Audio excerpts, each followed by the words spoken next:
சப்த கன்னியர்களில் ஒருவரான வராகி அம்மன் வராக பன்றி முகமும் பெண் உடலும் கொண்டவர்.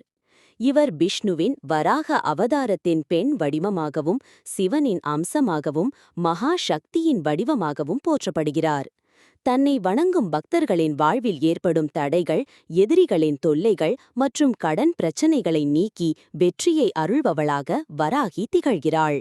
குறிப்பாக ராஜராஜ சோழன் போன்ற மாபெரும் மன்னர்கள் போருக்கு செல்லும் முன் வராகியை வழிபட்டு வெற்றிகளை குவித்ததாக வரலாறு கூறுகிறது. ஓம் ஐம் க்ளௌம் ஐம் நமோ பகவதி வார்த்தாளி வார்த்தாளி வாராகி வாராகி வராகமுகி வராகமுகி அந்தே அந்தினி நம ருந்தே ருந்தினி நம ஜம்பே ஜம்பினி நம மோகே மோகினி நம ஸ்தம்பே ஸ்தம்பினி நம. சத்ருக்களை சம்ஹாரம் செய்யும் வாராகியே போற்றி, வெற்றியை தரும் என் தாயே போற்றி.